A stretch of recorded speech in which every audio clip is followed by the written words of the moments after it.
사랑하는 은혜와 진리 장로교회 교우 여러분, 어젯밤도 평안하셨습니까? 오늘도 우리의 삶의 현장에서 복음을 증거하기 위해 힘쓰는 저와 여러분이 되시기를 주님의 이름으로 축원합니다. 오늘 새벽에 만나 본문은 디모데후서 2장 1절로 13절입니다. 디모데후서 2장 1절로 13절을 제가 읽어드리겠습니다. 내 아들아, 그러므로 너는 그리스도 예수 안에 있는 은혜 가운데서 강하고 또 네가 많은 증인 앞에서 내게 들은 바를 충성된 사람들에게 부탁하라. 그들이 또 다른 사람들을 가르칠 수 있으리라. 너는 그리스도 예수의 좋은 병사로 나와 함께 고난을 받으라. 병사로 복무하는 자는 자기 생활에 얽매이는 자가 하나도 없나니 이는 병사로 모집한 자를 기쁘게 하려 함이라. 경계하는 자가 법대로 경계하지 아니하면 승리자의 관을 얻지 못할 것이며 수고하는 농부가 곡식을 먼저 받는 것이 마땅하니라. 내가 말하는 것을 생각해보라. 주께서 범사에 네게 총명을 주시리라. 내가 전한 복음대로 다윗의 씨로 죽은 자 가운데서 다시 살아나신 예수 그리스도를 기억하라. 복음으로 말미암아 내가 죄인과 같이 매이는 데까지 고난을 받았으나 하나님의 말씀은 매이지 아니하니라. 그러므로 내가 택함 받은 자들을 위하여 모든 것을 참음은 그들도 그리스도 예수 안에 있는 구원을 영원한 영광과 함께 받게 하려 함이라. 미쁘다 이 말이여, 우리가 주와 함께 죽었으면 또한 함께 살 것이요 참으면 또한 함께 왕 노릇할 것이요 우리가 주를 부인하면 주도 우리를 부인하실 것이라. 우리는 미쁨이 없을지라도 주는 항상 미쁘시니 자기를 부인하실 수 없으시리라. 디모데후서 1장에서 바울은 자신의 영적 아들과도 같은 디모데에게 앞으로 다가올 고난에 대하여 목회자로서 어떤 자세를 취해야 하는지에 대해 이야기했습니다. 바울의 권면은 두 가지였습니다.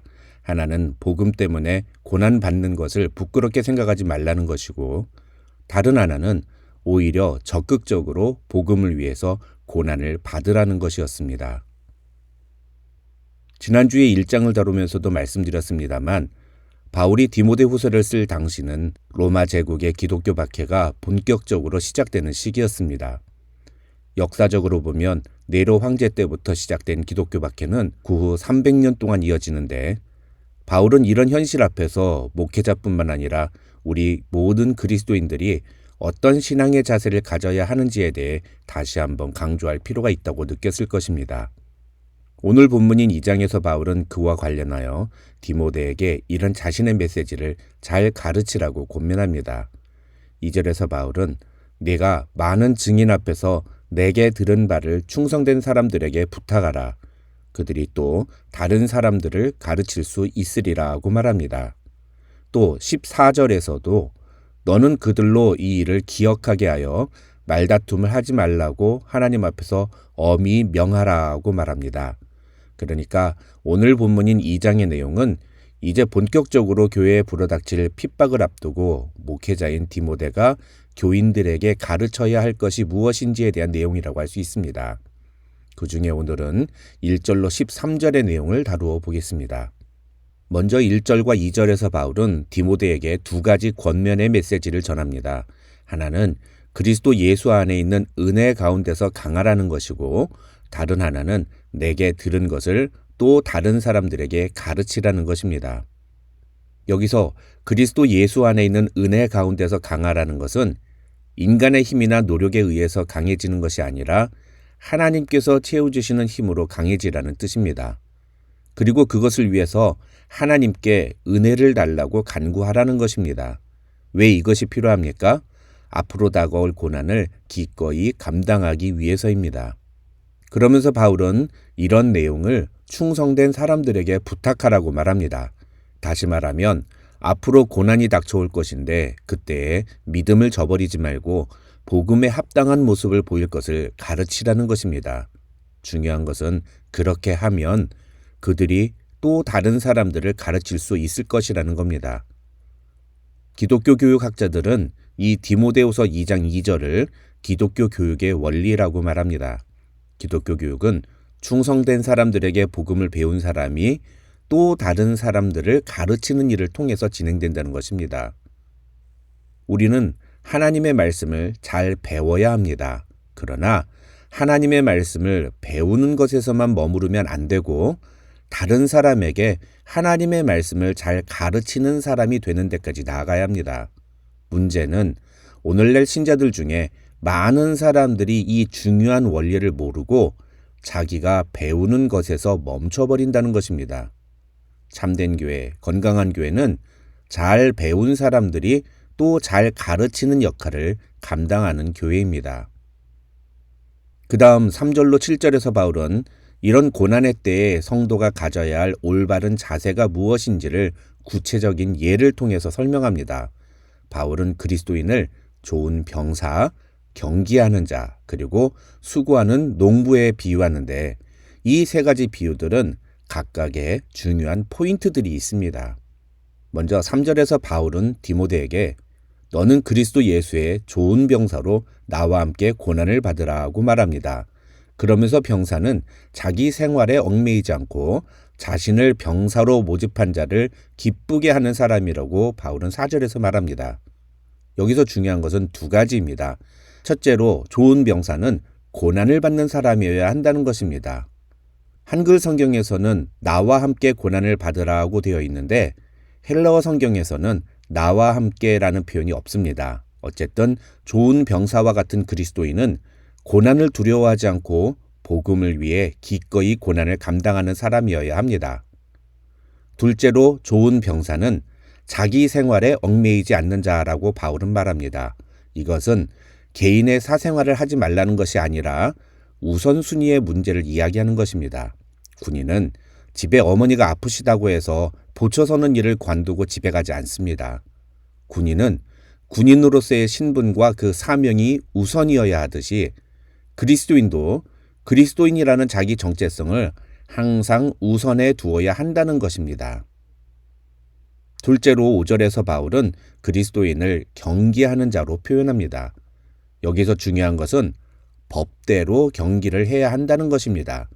만약 법대로 경기하지 아니하면 승리자의 관을 얻지 못할 것이라고 바울은 말하는데 이것은 그리스도인은 하나님의 뜻대로 살아야지 자기 마음대로 살아서는 안 된다는 것을 이야기하는 것입니다.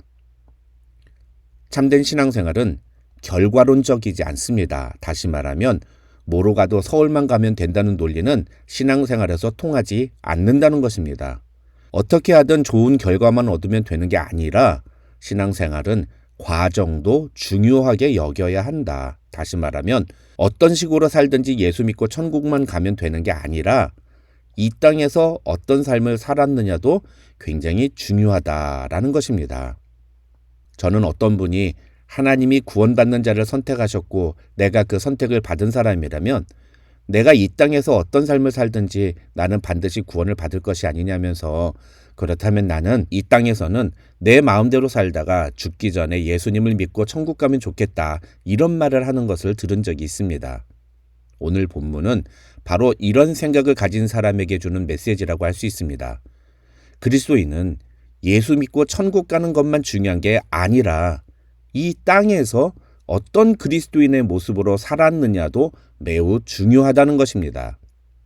바울은 법대로 경기하지 아니하면 승리자의 관을 얻지 못할 것이라고 말합니다. 이 땅에서 자기 마음대로 자기가 원하는 대로 살았던 사람이 죽기 직전에 예수님께 회개하고 돌아오는 일이 아주 없지는 않겠지만 대부분의 사람들은 그 결과 결국 예수님을 부인하고 죽음을 맞이하게 될 것이라고 봐야 한다는 것입니다. 자기가 죽기 전에 예수님께 회개하고 죽을 수 있다고 자신만만해하는 것, 그것이 정말 어리석은 교만인 것입니다. 우리는 이 땅에서 살아가는 동안 매 순간순간마다 법대로 경기해야 합니다. 하나님의 뜻대로 살아야 하는 그리스도인들인 것입니다. 마지막으로 바울은 수고하는 농부가 곡식을 먼저 받는 것이 마땅하다고 말합니다. 여기서 중요한 것은 수고하는 농부라는 표현입니다. 이 6절을 통해서 바울이 디모데에게 이야기하고 싶은 것은 너도 나처럼 복음을 전하는 일에 수고하라는 것입니다. 그러면 결코 주님께서 너의 수고와 헌신을 잊지 않으시고 너에게 상을 주실 것이라는 말을 전하고 있는 것입니다. 7절에서 바울은 내가 말하는 것을 생각해 보라고 디모데에게 말합니다. 이 말은 세 가지 비유를 항상 기억하라는 뜻입니다. 왜 그래야 할까요? 헬라어 성경에서는 그 뒤에 있는 문장이 그 이유인 것으로 나옵니다. 다시 말해서 이 세 가지 비유를 기억하고 우리가 어떤 신자의 모습을 가져야 하는지를 생각할 때 주께서 범사에 우리에게 총명, 즉 분별력과 지혜를 주실 것이기 때문이라고 바울은 이야기합니다.